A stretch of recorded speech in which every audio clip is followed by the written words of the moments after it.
I've spent the last 20 years spending my time and focus on learning and understanding people and getting better with them. One of the common things I ask people is, do you want to be an SEO or a CEO? You have two options.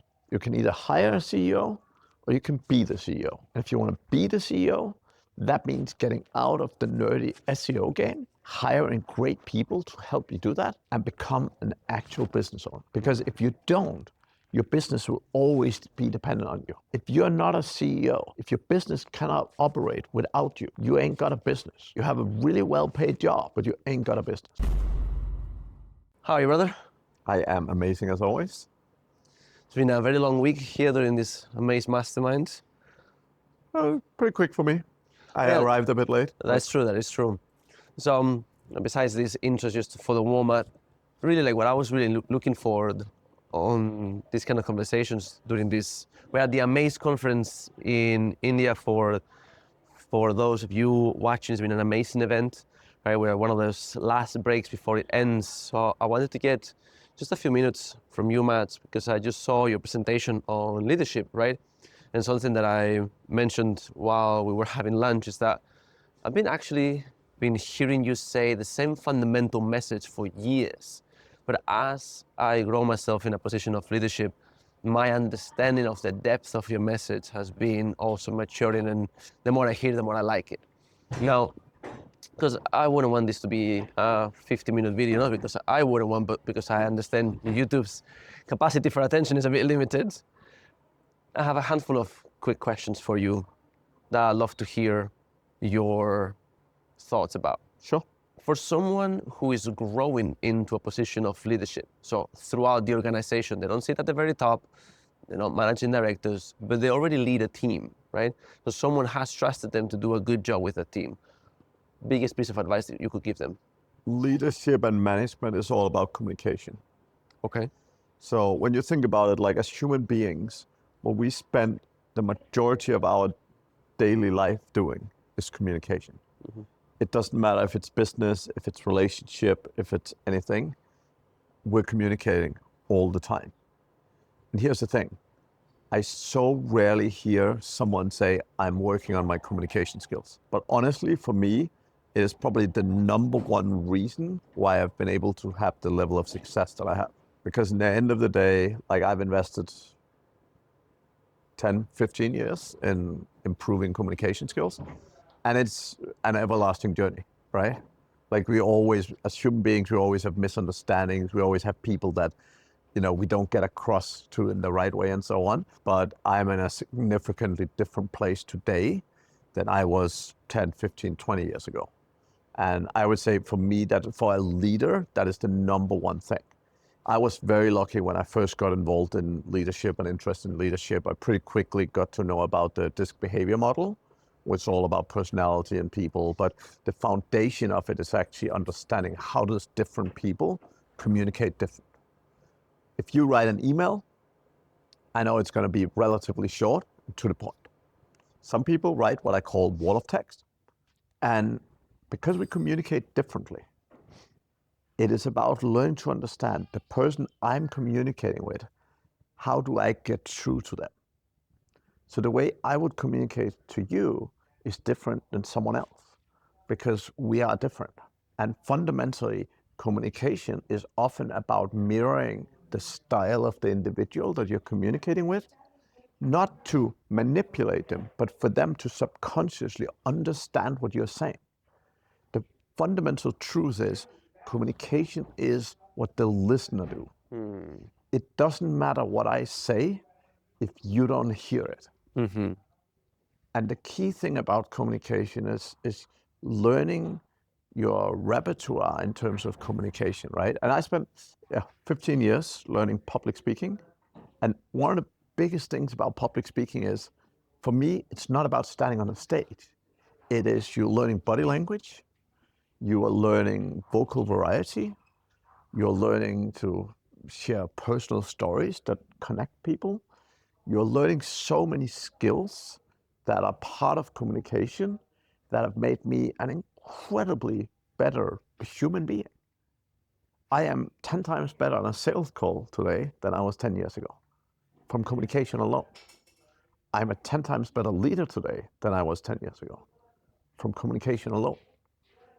I'm a 10 times better friend, partner, etc. than I was 10 years ago from just communication. So if it's one thing, communication is it. Awesome. I actually have a handful of follow-up questions to what you said. You mentioned the difficulty of communicating sometimes with people that we just butt heads with. Yep. And you've mentioned the power of somewhat mirroring the communicative style of the other person. Now, my experience also, what I see, there is an implication there on that capacity to mirror, which is the capacity for empathy, right? Of really getting yourself into the skin of the other person and feeling how they feel. I wouldn't always call it empathy. I would call it more understanding. Okay. There's a certain number of different ways our brains work. And some people naturally have a lot of empathy. Some people have nothing. Mm-hmm. Now, they can still learn to communicate a lot better if they understand how people with empathy communicate. So part of it, the mirroring is part of it. That's sort of the quick and dirty 80-20. But fundamentally, it is about understanding different people. Many of us is motivated by different things. As I said, we communicate different. Our brains just work in different ways. Some humans are incredibly logical. Some are incredibly emotional. Some are extremely assertive, and some are extremely reserved. And if you understand how people function, how an individual function, the way to get through to them is so different depending on those parameters. And that's really the core, because as human beings, there's only, we cannot learn to be someone we're not. Like if you're an introvert, which I am never gonna be as good as someone who is natural extrovert in connecting with people. Now here's the thing, I've spent the last 20 years spending my time and focus on learning and understanding people and getting better with them. But someone who is a natural extrovert in 2 months get further than I've gone in 20 years in terms of their ability to build relationship, their ability to walk into an event like we are today, be like, oh, I want to talk with these people, I'll go there and do it. It is natural to them. What happens for me, because it's not natural, it has become a lot less difficult, but it doesn't mean it's not difficult. I understand. Every time I walk up to a stranger, my whole body is still a bit tense. I'm an introvert, it's scary, right? So the whole point is that people are different, and learning to understand how other people behave, how they do things, is really the key, both to effective communication, to effective relationship building, for effective management, for effective sales. Most salespeople sell the way they sell. They want to buy themselves, right? Sometimes you walk into a store. I've tried it recently. I was buying a new laptop. I walked into a store, and this guy was like, yeah, you should totally get this. This is the best laptop ever. And I asked him a simple question, like, how much RAM is there in it? And it was so obvious he didn't know. So it's like he's trying to sell something in a very salesy way to someone like me who is interested in the details and specific details. And because he doesn't know, what happens is subconsciously, I just lose respect for him. He didn't see you for who you were. Exactly. He treated you for who he wanted you to be. He treated me the same way he would treat himself. Right. Right. You said something there, not with these words, but that's what sounded in my mind, because it's a sentence that continuously elevating more towards what I believe is its place is not lying to yourself about who you are and who you are not, right? Now, since we both are in the SEO industry, and there's a lot of people in SEO that are introverts, that prefer spreadsheets to people in general terms because they're less scary, right? For more interesting, more exciting, the game part of it. Who doesn't prefer spreadsheets to people? I prefer people to spreadsheets, right? But I understand I'm one of those odd cases in the, I understand. I'm one of those odd cases in the industry that I'm actually highly extroverted, and I love people more than I love the numbers game, right? And so I'm always looking to understand what people that aren't like me are, so that in a way, even from a purely humanistic standpoint, so I can see people for who they are. right? And not for who I would like them to be, because, oh, I'm like that, why aren't you like me? Well, because you're you, fundamentally, right? And so for those in SEO who they might have been put into a leadership position even though they don't want it, or maybe they do want it for the career growth, but they have to balance this, oh, now I need to spend a lot more time with people instead of with the craft. Since you've obviously mastered the whole communicative and connecting with people thing to a point where if you didn't tell me how tense you get, I would never tell, because you're always so relaxed and so friendly around others. You can tell when someone has mastered something because it looks effortless, and that's what I mean to say. And I'm not blowing smoke anywhere in the behinds. I mean this, and we know each other for long enough, right? For others in that kind of situation, what would be if there's one core piece of advice that will positively impact their lives forever? What would that be? What I would say is most people get promoted because they're good at something. They get promoted into a leadership position, and they often keep doing what they were promoted for. Yep. What I would say is two pieces of advice. One is for the businesses, is when you promote people into a leadership role, give them leadership support and training.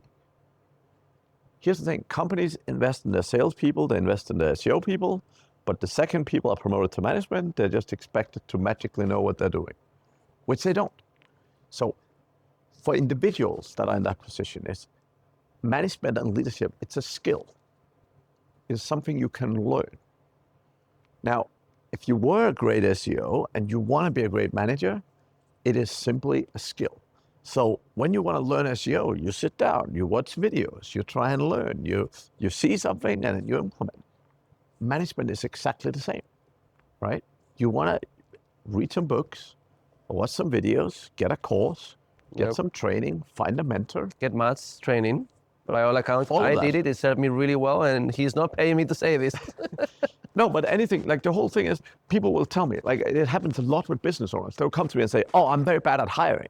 I'm like, how many people have you hired? 2. I'm like, that's like me saying, I'm bad at SEO. I tried to put 2 pieces of content on a page and I'm not number 1 yet. Like, Of course, well, gee, we gotta do more, right? Yeah. Here's the thing, if you're a leader, if one of your responsibilities is hiring people, it's probably one of the most critical things you can do. If you're in a leadership, like if you're a manager in a business, what you want to do is invest time and effort in learning how to find people better. It's everything from interview skills to hiring understanding in general. And I mean, there's a ton of good books, there's a ton of good resources out there.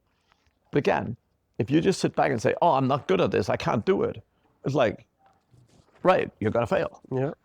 Just like if I open a brand new website and say, oh, it's not ranking, I can't do this, right? But leadership is a skill. And if you're serious about leadership, if you're serious about being a business owner, one of the common things I ask people is, do you want to be an SEO or a CEO? And the real truth is, you have to make a choice. If you want to be an SEO, you can think of yourself as a freelancer, right? Like you can do that. But if you want to build a real business, you have 2 options. You can either hire a CEO or you can be the CEO. And if you want to be the CEO, that means getting out of the nerdy SEO game, hiring great people to help you do that, and become an actual business owner. Because if you don't, your business will always be dependent on you. If you break a leg or break an arm, go in the hospital for 2 weeks, and you can't use a computer, well, guess what? So many people's business will tank. Here's the thing, if you're not a CEO, if your business cannot operate without you, you ain't got a business. You have a really well-paid job, but you ain't got a business. Yeah. Tracing back to what you were saying on communication, right? Because you mentioned it multiple times around here, and in my experience as CEO for Get Me Links, I think one of the things that has definitely served me best is the capacity to continuously improve my communicational skills, and things like public speaking. When you gave me the opportunity to speak at your events, right, which was my first time, and I was panicking. It was a really scary thing. Communication, as any other skill, can be broken down into constituent parts, right? And so if you were to break it into the most fundamental ones that you've identified that people can go bit by bit and learn that part, right, of what truly effective communication in your experience looks like when we think as well as the kind of nature of the people in our industry, right, applied to them mostly, what would you say it is? In general, a lot of them is really in combination. Like you could take a skill like body language. I used to spend my entire life sitting like this and having great conversations. It was not less great conversations, but my points didn't get across. When I've learned to use my body language, because of who I was as an introvert and super horrible at it, it was a huge improvement. But just in the same way, the way I've learned to talk with vocal variety, the way I've learned, like, because a lot of time, if you're just talking in a very monotone voice, one, the person you talk to will fall asleep, but two, it also doesn't emphasize your key points. When you learn to utilize things like vocal variety, it helps you really emphasize key things. It helps you put the pressure on certain things that matters, right? And this was one of the things, like from the corporate world, that was one of the things that was key. Like I learned that you had a lot of these developers and nerds, and you had the sales teams. And no one was capable of communicating between them. They were talking two different languages because fundamentally it's two different types of people. And my ability to understand them both and communicate between them made me incredibly valuable. And this is one of the big issues that many SEO business owners have is they're communicating in nerdy tones and in a nerdy way. They don't understand business in a way that they can communicate with the business owner in their language. Yep. Right? If you're selling to a plumber and you're sitting talking about how you're going to rank them number one and how you're buying a link, you ain't got a new customer. It's very interesting because the panel that we just walked out, right? There was one gentleman there who wasn't an SEO, but he was on the client side, right? As a lawyer, he runs an immigration law firm in Australia. And basically the big summary of many of the things that he shared alongside with the other speakers were speak in words that belong to the world of the person that you're speaking with, right? And so this is something that I've seen, and for any of you at home or the toilet, I guess, people watch YouTube, watching this, if you want to move up in your career as an SEO, if you no longer want to just be an SEO and perhaps you want to move up, it's definitely this point that you said, because also understand the people above you in the hierarchy, they need to understand what you're talking about. And in many cases, they won't be an SEO, right? You have the fortune that you're also highly, highly SEO skilled, but there'll be a lot of people who run companies that do marketing or whatever that aren't SEOs themselves. So if they don't understand what their SEO is telling them, the trust won't be there, right? Well, actually, one of the key things, so again, talking so much about communication as we do, one of the key things, there's a good old saying that the best way to learn is to teach. And one of the reasons I found that that is true is that when you're teaching someone who doesn't know, you have to learn to simplify your language, simplify your communication, and actually get a much better understanding of what it is you're doing. And actually, that is actually going back to when you asked for the biggest communication hack, learning to explain complicated things in the simplest possible language so that other people understand it. One of the things, I mean, my management training is obviously fantastic, but one of the things that make me exceptionally good at delivering it is because I'm able to take very complicated concepts and make them very simple and understandable. I think that's one of the key things. And that's the same thing if you're looking at SEOs, again, they're talking SEO, right? The thing is, you have to think of, if you have to teach someone who have never heard about SEO, if you have to teach them SEO, what are the words you would use, right? And actually take it the other way around. If you're an SEO, let's say you know nothing about gardening. If people suddenly starts telling you about, oh yeah, these bulbs, you should plant them in spring because they blah, blah, blah, and you don't get it. It's not because you're not smart. It's not about that, but they're not communicating in terms and they're not communicating in a language that you understand. if you want to succeed, the biggest part of communication is to learning to communicate in a way that the recipient understand. As I said earlier, communication is what the listener do. Yeah. If I say something and you don't understand it, that's my problem.